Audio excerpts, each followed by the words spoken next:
Amanece en la montaña con la música orquestal de la fauna celebrando el aire fresco en el caudal. El retumbo del volcán me hace recordar que yo vengo de una patria bella y espectacular. Suena y trema la marimba, grita el oro y el tucán. El viento sacude aquel cañaveral. Gruñe el puma y el jaguar, rugen las olas del mar. Amo tanto tus sonidos, mi terruño sin igual. Se escucha el llanto del boruca y chorotega, silbando el campesino va hacia el cafetal.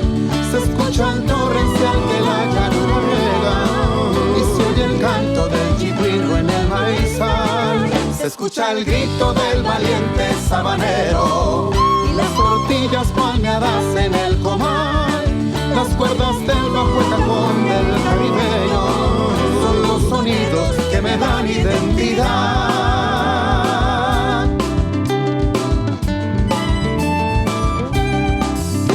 Suenan ya las botas de hule caminando en el barrial del lechero que madruga a trabajar. Suena la leche al caer en el balde al ordeñar. Suena el casco de los bueyes y la carreta al pasar. El llanto del boruca y chorotega, silbando el campesino va hacia el cafetal. Se escucha el torrencial que la llanura riega, y se oye el canto del chigüiro en el maizal. Se escucha el grito del valiente sabanero, y las tortillas palmeadas en el comal. Las cuerdas del bajo el cajón del caribeño son los sonidos que me dan identidad.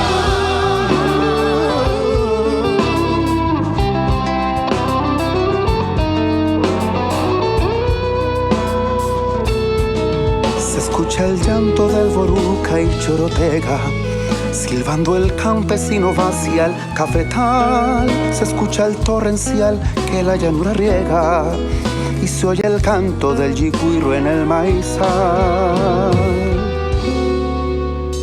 Anochece en Costa Rica y en silencio una vez más sus sonidos me vuelven a enamorar. Se escucha el llanto del boruca y chorotega, silbando el campesino va hacia el cafetal. Se escucha el torrencial que la llanura riega, y se oye el canto del chigüiro en el maizal. Se escucha el grito del valiente sabanero, y las tortillas palmeadas en el comal. Las cuerdas del bajo el cajón